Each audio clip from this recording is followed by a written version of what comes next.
জীবনটা যদি পেন্সিল দিয়ে লেখা হতো, তবে কষ্ট আর দুঃখগুলোকে রাবার দিয়ে মুছে ফেলে নতুন করে আবার লিখতে পারতাম।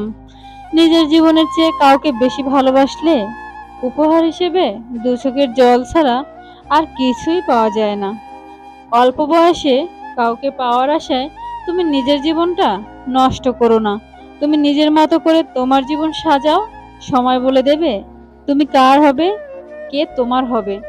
জীবনে যাই হয়ে যাক না কেন, হাসতে ভুলে যেও না। হাসিটা তোমার শক্তি আর সাহস যোগাবে।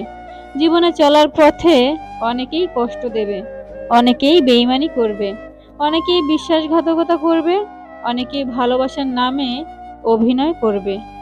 কাউকে প্রচন্ড ভালোবাসার মধ্যে এক ধরনের দুর্বলতা আছে। নিজেকে তখন তুচ্ছ এবং সামান্য মনে হয়। গার্লফ্রেন্ড বয়ফ্রেন্ড থেকে পাওয়া ডিপ্রেশন কাটিয়ে উঠতে পারলেও পরিবার থেকে পাওয়া ডিপ্রেশন কখনোই কাটিয়ে ওঠা যায় না। যদি বলো কাউকে ভালোবাসি কিন্তু সে বুঝেও আমায় কষ্ট দেয়, তখন কি করব? আমি বলবো তাকে স্পেস দিয়ে দূরে চলে যাও। নিজের জীবনটা এমনভাবে গড়ো যাতে সেই ব্যক্তি তোমাকে দেখে আফসোস করে।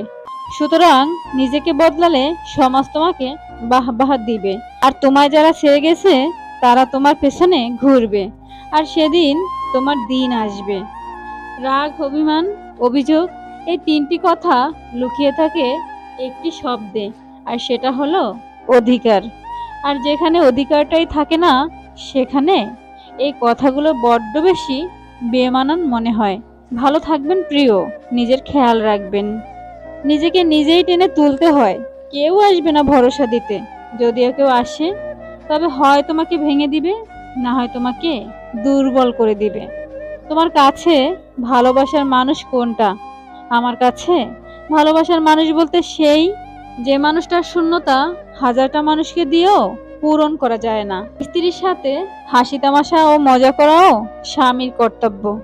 কারো যদি তোমাকে ছেড়ে যাওয়ার ইচ্ছে থাকে, তাহলে দেখবে অজুহাতের শেষ নেই, আর ধরে রাখার চেষ্টা থাকলে ছাড়াও কঠিন। কেউ ঠকেছে শুরুতে, কেউ ঠকেছে শেষে। মানুষগুলো আজ মোটেও ভালো নেই সত্যিকারের ভালোবেসে।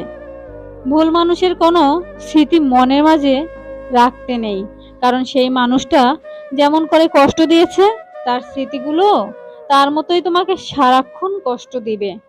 চলে যাওয়া মানুষটির জন্য আফসোস না করে, তার কথা না ভেবে নিজেকে অন্যভাবে সাজিয়ে তোলো, যাতে করে তুমি নিজেকেই ভালোবাসতে পারো। যে কষ্ট দিতে জানে সে কখনো ভালোবাসতে জানে না। ভালো থাকুক সত্যিকারের ভালোবাসা, সুখে থাকুক সত্যিকারের মানুষগুলো। যদি বলা হয় জীবনে ভালো থাকার উপায় কি, আমি বলবো নিজেকে নিয়ে ব্যস্ত থাকা, নিজের জন্য যা করা দরকার তা প্রাণপণ করার চেষ্টা করা, আর রবের উপর ভরসা রাখা। যদি বলো লোকে বলে পরকে নিজের সুখ বিলিয়ে দিলে নাকি সুখ পাওয়া যায়, আমি বলবো হ্যাঁ পাওয়া যায়, তবে বুঝে শুনে ত্যাগ করতে হয়, আবেগের বশে কাউকে নয়। আপনি ঘুমিয়ে যাওয়ার পরেও যে মানুষটা না ঘুমিয়ে আপনার কণ্ঠ শুনবে বলে কল দিয়েই যায়, আপনার মতো সেই মানুষটারও কিন্তু কাজ থাকে, তবে আপনার কণ্ঠটার থেকে মূল্যবান নয়। আপনি ব্যস্ত জেনেও প্রতিনিয়ত যে মানুষটা দেখা করার জন্য অনুরোধ করে, সেই মানুষটাও কিন্তু বিভিন্ন কাজে ব্যস্ত থাকে, তবে আপনার কষ্ট হবে তাই প্রকাশ করে না। আপনি হাজার অবহেলা করার পরেও যে মানুষটা আপনাকে ছেড়ে যায় না, বরং আঁকড়ে ধরে, সেই মানুষটারও কিন্তু সহ্য করার ক্ষমতা খুব কম, তবে আপনার ক্ষেত্রে পারে না।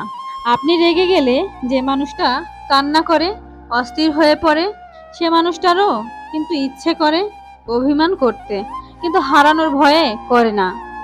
আপনি ঠকিয়ে চলে গেলেও যে মানুষটা আপনাকে ঘৃণা করে না, সে মানুষটারও মনে ঘৃণা জন্মায়, কিন্তু আপনার জন্য জন্মায় না। আপনি হাজার ভুল করলেও যে মানুষটার কাছে সরি বলেন না, সে মানুষটাও কিন্তু চায় আপনি নিজে থেকেই ভুলটা বুঝবেন। কেউ কাউকে অভিশাপ দেয় না, মানুষকে দেওয়া কষ্ট আর চোখের জলগুলোই অভিশাপে পরিণত হয়ে যায়।